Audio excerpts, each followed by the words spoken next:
Bismillahirrahmanirrahim. Assalamualaikum warahmatullahi wabarakatuh. Bismillah, alhamdulillah, wassalatu wassalamu ala rasulillah wa ala alihi wa sahbihi wa mawalah. Asyhadu an la ilaha illallah wahdahu la syarikalah wa asyhadu anna muhammadan abduhu wa rasuluhu la nabiyya ba'dah. Allahumma sholli ala sayyidina Muhammad wa ala alihi wa sahbihi wa mawalah. Qala Allah ta'ala bil Qur'anil Karim, a'udzu billahi minasy syaithanir rajim. Bismillahirrahmanirrahim. Hud min amwalihim shadaqatan tutahhiruhum wa tuzakkihim biha.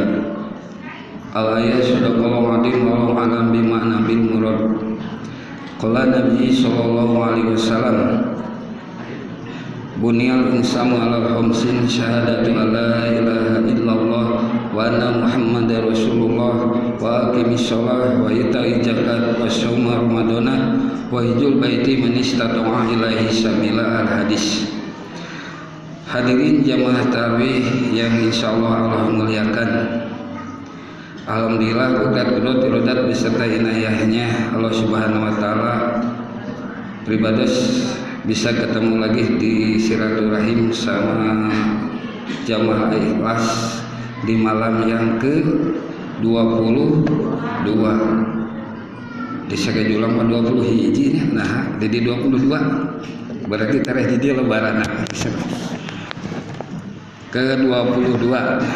Alhamdulillah, ciri orang yang beriman dalam berpuasa adalah waktu berpuasa begitu cepat. Puasa teh asa kamari, puasa teh baru saja puasa sudah mau lebaran. Itu ciri daripada iman orang berpuasa. Ciri orang tidak iman berpuasa asalila puasa teh sedikit daripada keimanan itu.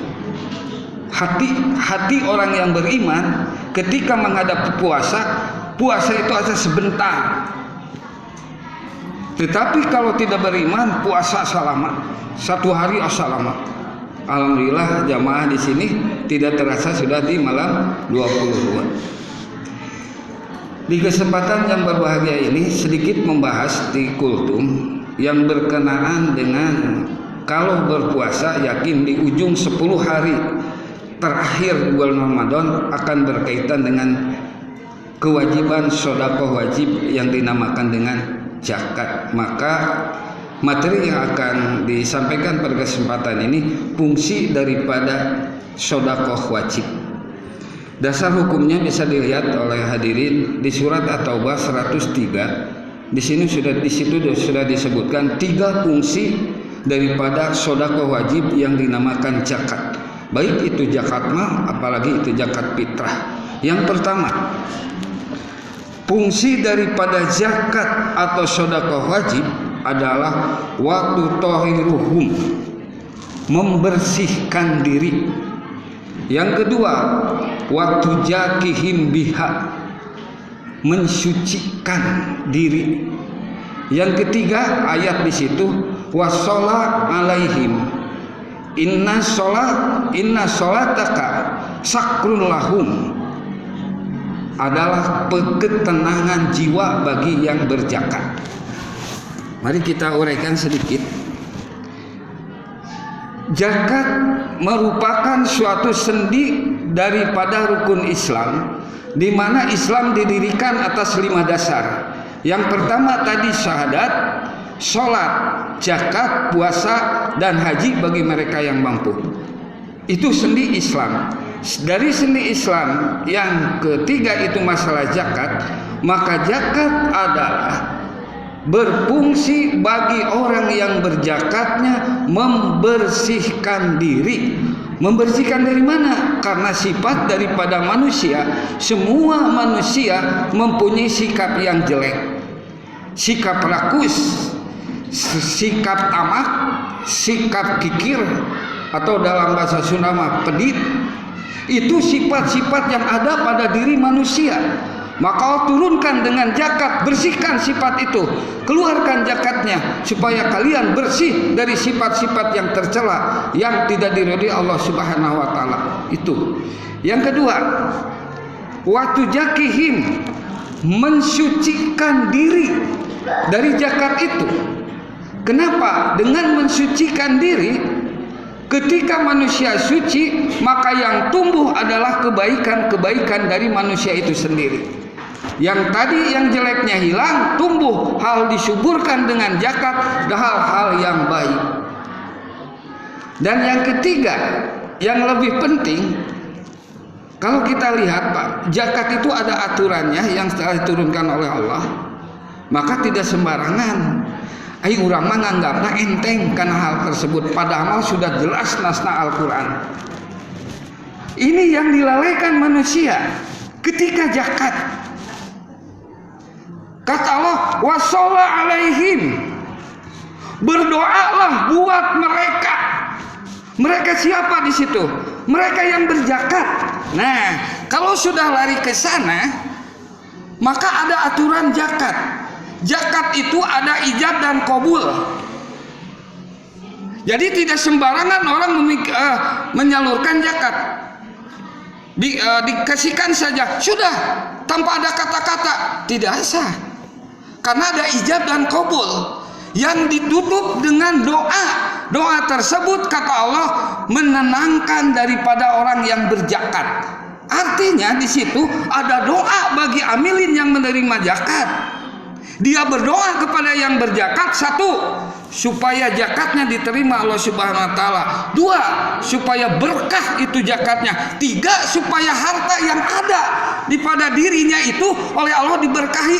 Itu tiga hal yang sangat penting dalam berzakat. Itu dilalaikan oleh umat Islam. Sehingga tidak segampang itu membuat daripada UPJ zakat, apalagi zakat fitrah. Harus yang ahli.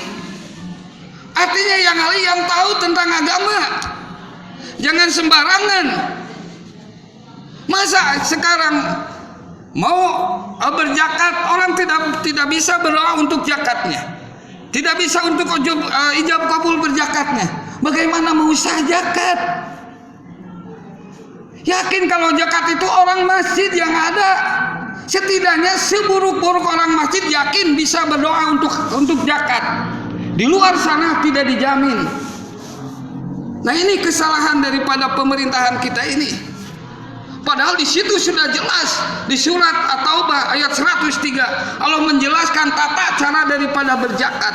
Jadi tidak sembarangan orang menunjuk zakat. Tahu dulu ilmunya bagaimana berzakat itu.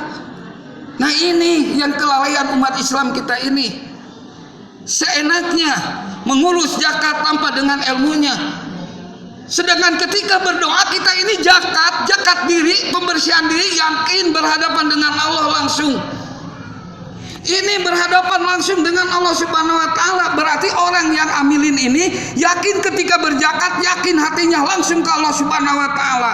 Yakin diri berpusat kepada Allah Subhanahu wa taala. Ini yang dilalaikan kita ini. Karena bergulir dengan ghanimah, dengan harta, inilah umat Islam. Ketika sesuatu bergulir dengan harta, dilupakan hal-hal yang pokok dalam Islam. Sok lihat Pak sekarang. Lihat sekarang.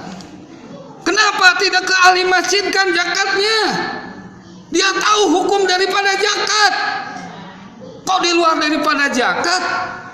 Tahu tentang zakatnya, apa fungsi zakat, bagaimana berdoa untuk zakat, bagaimana ijab kabulnya zakat supaya sah. Artinya ketika orang berzakat, hatinya kembali ke rumah itu tenang dan tentram karena didoakan oleh ahlinya. Nah, ini di kita ini kurang mempelajari tentang bagaimana suluk daripada zakat, terutama zakat fitrah ini. Hati-hati di zakat fitrah. Tidak sembarangan orang untuk menerima zakat fitrah. Tahu ijab kabulnya. Ijab orang yang berzakat, qabul orang yang menerima, amilin yang menentukan berdoa pada Allah Subhanahu wa taala supaya zakat itu diterima dan bisa membersihkan bagi mereka yang berzakat. Subhanallah, ini di umat Islam yang harus diteliti daripada bagaimana tata cara untuk berzakat itu. Sedangkan nasnya sudah ada di Al-Quran, nasnya sudah ada di hadis, tata cara daripada berzakat. Subhanallah, kita jangan lalai dari hal-hal yang mana hal tersebut ini berkaitan dengan orang lain yang berzakat. Tanggung jawabnya dunia akhiratnya. Jangan sampai satu beras menempel di masjid tidak dibagikan ke orang fakir miskin yang berhaknya. Bagaimana itu? Itu sudah diijab kabulkan. Itu hati-hati di situ. Harus bersih semuanya. Jangan yang tertunda. Subhanallah, itu harus apik di situ ya. Harus waro dalam berzakat. Mudah-mudahan kita di akhir bulan Ramadan yang ditutup dengan zakat fitrah ini, mudah-mudahan Allah Subhanahu wa taala puasa yang kita lakukan dan akan datang di samping zakat fitrah yang kita akan lakukan ada dalam ridho Allah Subhanahu wa taala. Sekian, wassalamualaikum warahmatullahi wabarakatuh.